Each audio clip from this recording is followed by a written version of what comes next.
All right, let's jump right into this explainer. Today, we're opening up the Project Manager's Playbook to visually decode Unit 4. The goal here?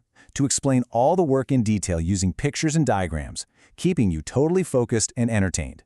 Honestly, by the end of this, you won't even need to grind through the textbook because this explainer contains absolutely everything you need to know. So, let's dive in. Here's our quick agenda for today. We're covering manager versus leader, mapping your stakeholders, the RACI Matrix, ethics, trust, and transparency, and finally, the complete project manager. Section 1. Manager versus leader. We're kicking things off by looking at the core tension of the job. You know, it's absolutely crucial for a project manager to wear two hats at the exact same time. To really grasp this, think about the difference between everyday operational management and project management.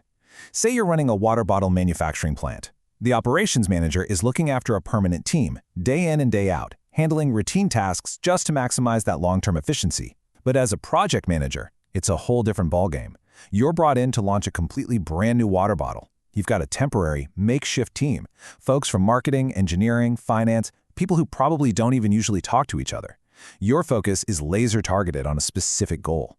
You're dealing with massive uncertainty, and you've got to rapidly unify this team before they eventually disband.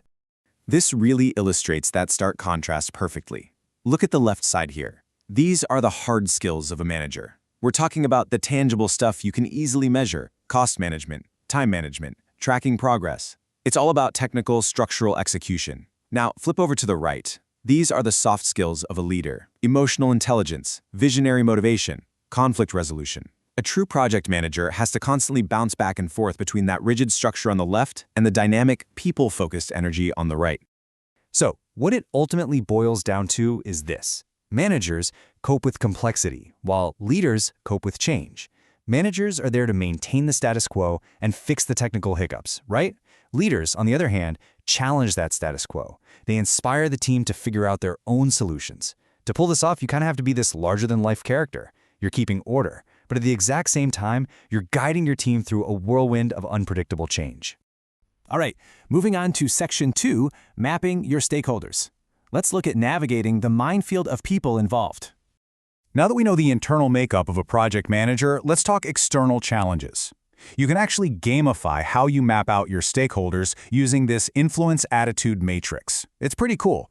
You're basically evaluating two things: how much influence someone has and what their vibe or attitude is toward the project. Down in the bottom left, you've got your supporters. These are your project ambassadors. You want to lean on them.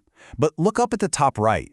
Those are your major detractors. High influence, highly negative attitude. You can't just boss them around, but you can neutralize them. Proactively educate them, give them the hard data, and just shut down any misinformation before it spreads. Next up is the power interest grid. This thing literally dictates how to play your cards and where to spend your energy. Let's say you're rolling out a massive new IT system for a hospital. The chief medical officer? They sit right up in that top right quadrant. High power, high interest. You absolutely must manage them closely and really tailor your communication for them. Conversely, look at the bottom left. Low power, low interest. Maybe this is the support staff who aren't really affected by the change right now. For them, you just monitor. Seriously, don't drain your energy over-communicating there. Just keep a watchful eye in case things shift. And listen, all of this strategic mapping, it does not just live in your head. It gets officially documented in a stakeholder register. Think of this as your master playbook. It lists exactly who everyone is, whether they're an internal cheerleader or an external neutral party, and exactly what communication strategy you're going to hit them with. Because let's be real, as a project drags on, people change their minds, their attitudes shift. Having this dynamic, living document makes sure you're always delivering the right message through the right channel at the absolute right time. Section 3, the RACI Matrix. Let's tackle task confusion head-on. We use RACI to explicitly define exactly who owns what. RACI stands for responsible, accountable, consulted, and informed. The responsible folks are the ones actually getting their hands dirty and doing the work. Consulted are your subject matter experts, the people you ping for advice. And informed, they just need the memo. Keep them in the loop. But here is the golden rule, the absolute make-or-break takeaway. There can only ever be one accountable decision maker per task. One person who signs off and guarantees it's done. Because, as they say, if everyone's accountable, nobody is. Let's actually see RACI in action here. Check out this matrix for creating a marketing pamphlet. You map your team across the top, tasks down the side, and just by filling in these ownership cells, you instantly build incredibly clear communication channels. Look at the row for reviewing the first draft. Both the marketing manager and editorial director are responsible for doing the review, but notice how the project manager is accountable. Setting it up this way is a total game changer. It stops your responsible team members from burning out because the workload is clear and there is zero confusion about who has the final say. Moving into Section 4, Ethics, Trust, and Transparency. So, grids and matrices are great, but honestly they are completely useless without a solid moral compass. That brings us to the real human element of project management. This foundational triangle illustrates that a great PM creates a safe environment by mixing three critical things. You need open, honest communication, that's transparency. You need earned collaboration, that's trust. And you need ironclad moral decision-making, that's ethics. You can't just walk into a room and demand trust on day one. You earn it by being painfully transparent about project risks and actually doing what you say you're going to do. Let's put your moral compass to the test with a classic scenario. Imagine you're managing that healthcare IT project and you are seriously behind schedule. The pressure is on. Your team comes to you and suggests, hey, let's just use real unanonymized patient data for our testing. It'll save us a ton of time and get us to launch faster. So what do? Do you compromise sensitive patient confidentiality just to hit some unrealistic deadline? Or do you stand your ground, protect the data, and take the heat for delaying the project? When you find yourself in murky waters like that, you have to lean on the PMI code of ethics. In that scenario, and honestly in any project, you must always choose to report the honest, actual status of things. Even if you're drowning in behind schedule, never give a false assurance.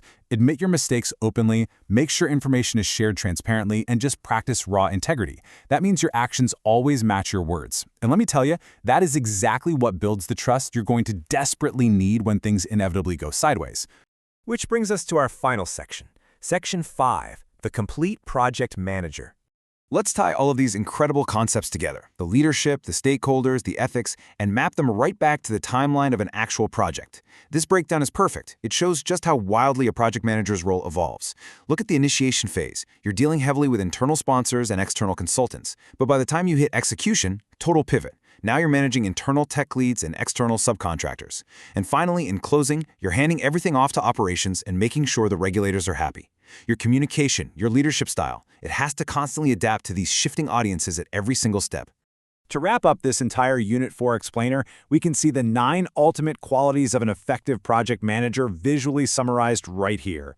We've touched on almost all of these today, from clear communication and interpersonal skills, right through to emotional intelligence, problem-solving, conflict resolution, and of course that steadfast integrity and accountability. It's a lot, right? It just proves how multifaceted and adaptable you have to be to pull this job off. So, you now have the complete visual playbook. You understand the grids, you've mastered the matrices, and your ethical compass is set. My final question for you is this. What will be your very first move when you step into the shoes of a larger-than-life leader? Think about it. Thanks for hanging out with me for this explainer, and I'll catch you in the next one.